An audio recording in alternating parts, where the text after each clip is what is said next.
Alright, we're on part 6 of the Zero Trust Architecture paper by NIST. I'm going to call this Trust Algorithm right now. That might change, but I'm on the bottom of page 17 if you're following along. So for an enterprise with a ZTA deployment, the policy engine can be thought of as the brain and the PE's trust algorithm as its primary thought process. So that's a pretty good analogy. Policy engine is the brain, trust algorithm is the primary thought that brain is having. The trust algorithm, which will be TA apparently, is the process used by the policy engine to ultimately grant or deny access to a resource. It's a good review question right there, what ultimately grants access, the trust algorithm. Right here is just a nice one-sentence review of what we've already read about what those inputs are in order for the trust algorithm to do its thing. The process can be grouped into broad categories and visualized in figure 7. So here's figure 7. We have access request, subject database, and history will go into the trust algorithm, the asset database, resource policy requirements, and threat intelligence and logs. And there's the granting permission for the resource or denying. To drive down into each of these, it says access request. This is the actual request from the subject. The resource request is the primary information used, but information about the requester is also used.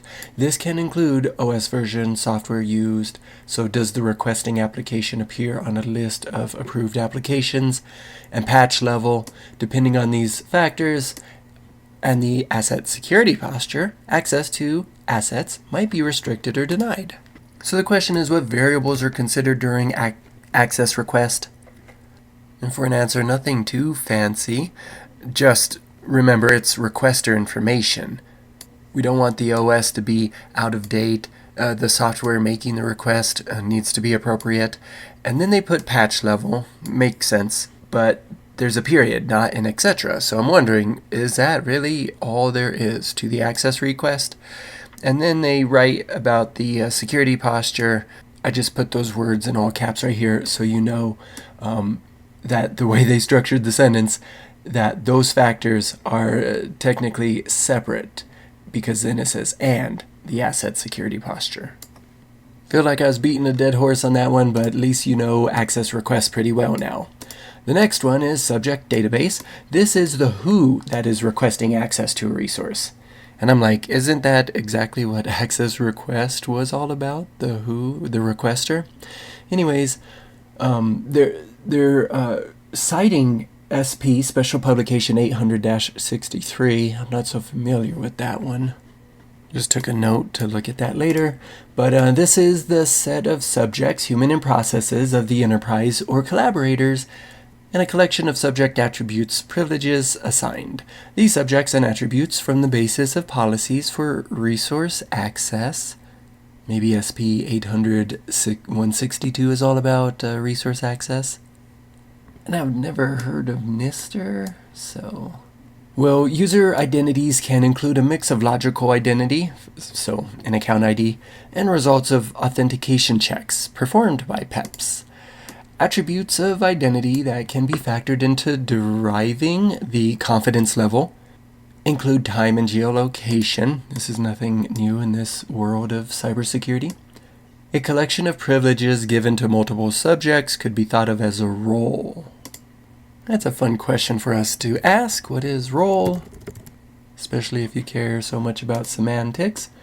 Though these collections of privileges is the role, privileges should be assigned to a subject on an individual basis and not simply because they may fit into a particular role in the organization. So are they saying don't use group policies? Well, this collection should be encoded and stored in an ID management system and policy database. This may also include data about past observed subject behavior in some time variance. So let's go back to the top. This whole section was called subject database. What is in a subject database? And I think these three items, past behavior, time, geolocation, was the bulk of it. And I imagine, these are kind of smaller variables, but past behavior, maybe that could be really huge, depending on what exactly is being tracked. Well, next up is asset database and observable status. This is the database that contains the known status of each enterprise owned and possibly no non-enterprise bring your own device asset. Oh my gosh, what an awful sentence. Let's just summarize the sentence by saying this is the database with the status of the asset. So I already know I'm going to ask that question. What's in the asset database? We'll get our details here. Looks like we got OS version, which was up here in the asset request. Okay, so this is where that's stored. OS version, the software present on the asset, and its integrity. I don't know. I wonder how that's measured. But we also got location, not only geolocation, but the network location and patch level. Okay, so those are all the things in the asset database. Resource requirements, this is a set of policies, complements, let's try that again. This set of policy complements the user ID and attributes database and defines the minimal requirements for access to the resource. Requirements may include authenticator assurance levels such as MFA, network location, for example, deny access from overseas IP addresses. Data sensitivity is another one, and requests for asset configuration.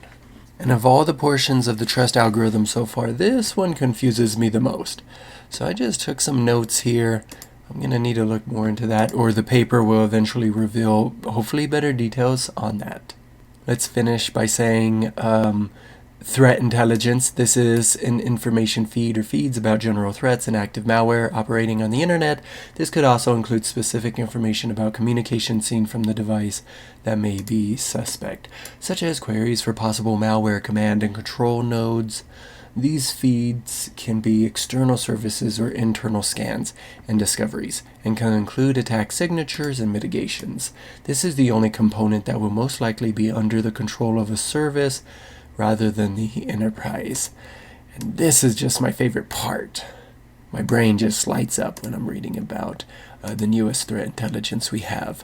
And there's a variety of different websites you can go to. I mean, like it says here, this component is most likely under the control of a service. There's lots of different providers out there of threat intelligence. But to look at all this as a big picture, it says the weight of importance for each data source may be a proprietary algorithm or may be configured by the enterprise. These weight values can be used to reflect the importance of the data source to an enterprise. So a good question, how is the weight of each data source determined? I'm going to change the wording that they gave you in the text. I'm going with the creator, or more likely more than one person, creators of the algorithm will determine the weight of those. And or, they could provide you the option. Maybe there's a default, right?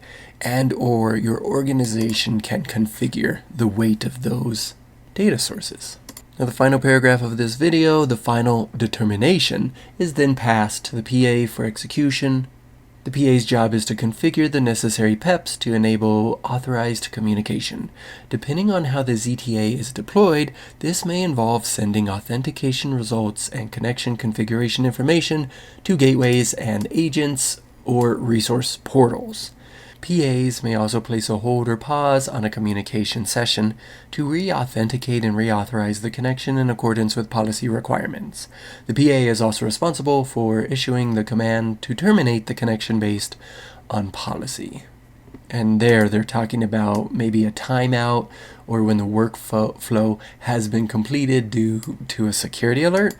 In that scenario, the PA just shuts you straight down. So that's it for this video. In the next one, trust algorithm variations.